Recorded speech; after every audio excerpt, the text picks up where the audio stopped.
Untuk mengulas tentang gaya komunikasi pejabat yang diminta berbenah dan lebih peka pada rakyat, kita sudah terhubung dengan Guru Besar Komunikasi Politik UIN Jakarta, Prof. Gun Gun Herianto. Selamat malam, Prof. Selamat malam, Mbak My Sister.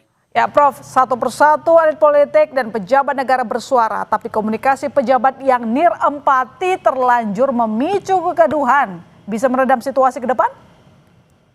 Iya, akan bergantung pada pola komunikasi yang dibangun ya. Ini pelajaran sangat baik sekali dari mereka yang kemudian bermasalah supaya tidak terulang di masa mendatang bahwa sensitivitas retoris ya dari pejabat politik baik di legislatif maupun di eksekutif itu sangat perlu dan signifikan perannya. Ini kan ada basis persoalan mendasar, My Sister, yaitu soal ketidakadilan, ketidakpastian, ketidaknyamanan yang berlangsung di tengah masyarakat. Dan itu membentuk gap ya komunikasi dan itu kemudian seperti disiram ya oleh bensin api yang membara itu dengan pernyataan yang menurut saya tidak sensitif sekaligus kehilangan logiknya ya. Kan ada yang bilang misalnya dengan diksi yang tidak pantas disampaikan di muka publik sekaligus narasi tentang kebijakan yang tidak nyambung, misalnya soal kenaikan tunjangan. Harusnya kan jelas ya dari aspek legalnya sampai kemudian pemahamannya, dan itu kemudian tidak bisa disampaikan oleh anggota DPR yang kemudian menyampaikan itu ke khalayak luas sehingga kemudian memantik kemarahan. Dan ini sebenarnya hanya trigger ya dari sekian peristiwa yang sebenarnya sudah berlangsung lama, yaitu soal ketidakadilan, ketidaknyamanan, ketidakpastian yang seharusnya difasilitasi oleh pola komunikasi yang lebih produktif dan sensitif. Ada akumulasi kemarahan lalu kemudian dipancing lagi sama legislatifnya sehingga membuat rakyat marah, merasa disakiti gitu ya, Prof? Iya, sebenarnya kalau mau jujur bukan hanya dari legislatif tapi juga beberapa pejabat di eksekutif ya, menteri ya, kemudian juga ya kepala PCO dan lain-lain ya. Ini kan sebenarnya kumulatif. Jadi waktunya untuk berbenah soal bagaimana memastikan komunikasi publik dari pemerintah dan legislatif itu bukan di peran pinggiran, tapi harusnya di arus utama. Karena hampir seluruh negara demokrasi tidak akan sukses kalau kebijakan tidak difasilitasi oleh komunikasi kebijakan yang baik.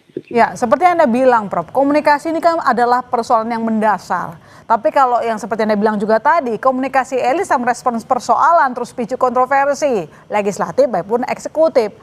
Mereka ini kan corongnya untuk sosialisasi kebijakan supaya sampai ke publik. Jadi apa yang bisa kita tangkap di sini? Kenapa gaya komunikasinya justru bikin gaduh, Prof? Menurut saya ini karena ketiadaan ya basis knowledge ya terkait dengan protokol komunikasi di level tinggi ya. Dalam konteks ini ada legislatif dan eksekutif itu kan sudah struktur politik.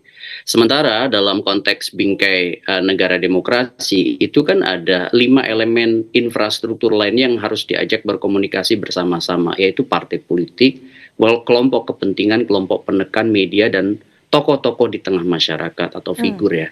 Dan ini kemudian keterbukaan dalam membuka ruang-ruang dialog formal maupun informal itu justru diperlukan. Kalau semata-mata misalnya kebijakan dieksekusi kemudian disosialisasikan lewat media tanpa kemudian ada komunikasi deliberatif ya, komunikasi yang kemudian memberi ruang partisipasi untuk kemudian sama-sama menjadikan itu kepemilikan bersama atau punya sense of belonging terhadap isu itu, tentu berbeda, ada trust di situ. Nah ini persoalannya nggak ada trust. Tambah menurut saya ada persoalan yang serius, yaitu soal arogansi. Ini yang disebut bukan semata-mata sensitivitas retoris, tapi ada noble self, merasa diri paling hebat.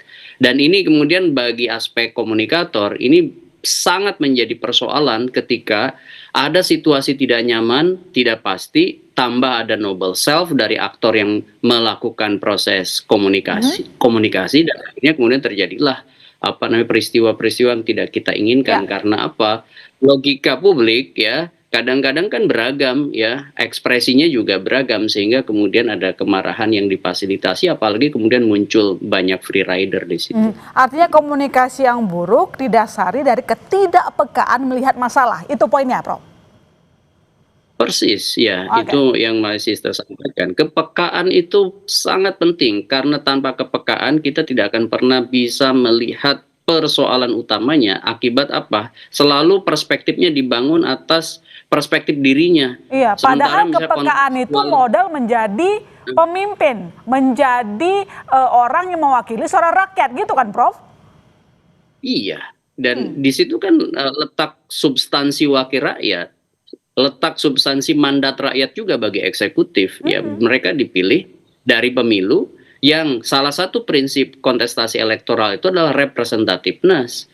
Oleh karena itu, maka ketika misalnya mereka mewakili rakyat di DPR dan mengemban mandat kuasa rakyat Ya. di eksekutif, ya, itu maka kebutuhannya adalah mendengar ragam aspirasi yang muncul di tengah masyarakat, sekaligus ya bukan hanya mendengar tapi juga mengartikulasikannya, mengeksekusi di ragam kebijakan yang tidak hanya terjebak pada formalisme dramaturgi seremonial. Ya, dramaturgi seremonial ya cukup dengan retorika, cukup dengan drama-drama joget begitu ya. Sementara substansi kebijakan yang kemudian pro rakyat itu harus dibangun dari nalar yang kemudian berbasis pada bukti, dan evidence base itu menjadi kertas kebijakan yang lazim di negara-negara maju yang kemudian demokrasinya menguat begitu.